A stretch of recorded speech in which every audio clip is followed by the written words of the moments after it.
Hello, so this is you on the screen studying away and getting straight A's, and actually that's not you because you're watching this video on how to study, which is perfectly okay. And I'm here to teach you how to remember everything that you study. And I want to start with a little bit of an exercise to see how much you can remember, so you can see how much you really do remember while studying. So the thumbnail didn't lie, we do have a donut, and I'm going to use this to see if you can get my donut order correctly. I was going to do coffee, but donuts is just more appealing for clickbait. So I want you to give me a glazed donut cut in half, upside down, with sprinkles on it, 2 cherries connected by the same stem. I also want it to be chocolate on top, but it has to be glazed. I need to know that it was glazed. And it also has to have no milk, 3 peanuts, 2 cashews, no pecans, 1 almond randomly in the donut, in a small bag for delivery to my neighbor's address. I want you to tell him happy birthday from me, Billy Will. Then honk the horn as you leave and keep only your left driver window up. And that's it. That's all I want you to do. Now what I want you to do is recite to yourself or write down and go text your friend that donut order. Now if you can't remember all of it, that's perfectly fine. So if you want to remember what you're studying through your textbook or through your lecture, or if your friend tells you something important, hey, remember this reaction type for the chemistry test, you can remember it using these techniques. So the first one is just write everything down. Stop what you're doing. If someone tells you something, write everything down. If you're watching a lecture or watching this video or another video that I've made or a video someone else has made, write it down. Take notes on it. And just write everything down that you can.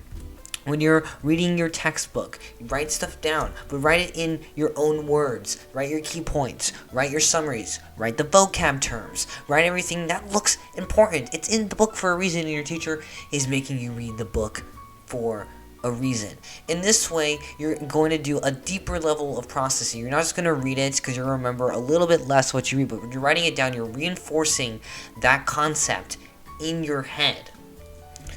Then number 2, connect the information to what you already know. You know stuff. I know you know stuff. You knew how to get to YouTube to watch this video. So connect it to what you already know. Let me give an example if you're a little confused on that. So here, I have a little bit of an excerpt that I found on the internet about the first donut machine. Let's say you had to learn about the donut machine, and you had to know who made it. Well, it was made by Adolf Levitt. I put that bold, and as you can see here, I have Hitler, because Hitler's first name was Adolf as well. So you can kind of connect it. Okay, the first donut machine was Hitler. No, it was Adolf, but the last name's different, so it's Adolf Levitt, and then that's connecting the concept of Hitler to the donut machine, which you just learned. Alright, the third thing is use mnemonics. The M is kind of silent. Well, so what is a mnemonic? Well, this is one I'm probably going to think you're familiar with. And just for a plain old definition, it's like an acrostic poem, but with steps or information. So here I have a math problem, and we're going to solve this math problem together. It's got some addition, some multiplication, and some math. Not too simple, but how in the world do we do this? Well, we're going to use Please excuse my dear Aunt Sally. That is my mnemonic. You've probably heard this. And it also stands for PEMDAS, or PEMDAS. And what does that stand for? It stands for parentheses, exponents, multiplying, division, addition, and subtraction. And this is also known as the order of operations. And my headphones just shut down. I don't know if you could hear that or not. Anyways, this is the order that you do your math in for an equation. So let's actually do this together. So we do our parentheses. So everything in our parentheses we're going to do first. So of our exponents, and any of our numbers in parentheses. No, do we have to multiply? Yes. So we got to do 2 plus 2 times 4, and that's going to, 2 times 2, and that is 4. Is there division? No. Is there addition? Yes. We have 2 plus 4, and that's going to be 6. So we have 6 in our exponents. There's no subtraction. We can move on. All right, we have no more parentheses. Let's look at our whole equation. Do we have any exponents? No. Do we have any multiplication? Yes. 2 times 4. 2 times 4 is 8. However, we did not do that because multiplication and division is paired, so you're going to just do whatever is first. So division is first, so you're going to do 6 over 2, which is 3, and we still have multiplication over addition. It still takes priority. So 3 times 4 is 12. We have addition, then we're going to do 2 plus 12 is 14, plus 6, and that's going to be 20. So subtraction, so we have to worry about that. So that's an example of a mnemonic. Alright, the next one is to distribute your practice. Do not cram. That is dumb. So set a timer for how long you want to study for or take notes for. And then after you're done with that, take a break. Relax for 10 to 15 minutes and go back and study for another 20 to 30 to 40 minutes. Don't just do 5 hours of studying. Your head will hurt. You will be exhausted. It's not going to be fun at all. I don't recommend it. And also here, look at this. You want to remember things from what you did, and you can look here is that if you distribute your studying over time. So if I study for 20 minutes every day for history, I'm going to review that obviously every day, review that same history until my test. But you can see here I'm going to retain more of that information the more days that I review that information. If I just review one day, I'm going to remember 80% of that by the next day. And then by 3 days, I want to remember 60% of that. And it's actually going to continue to go down. So you need to review your information. Distribute your studying every day or so.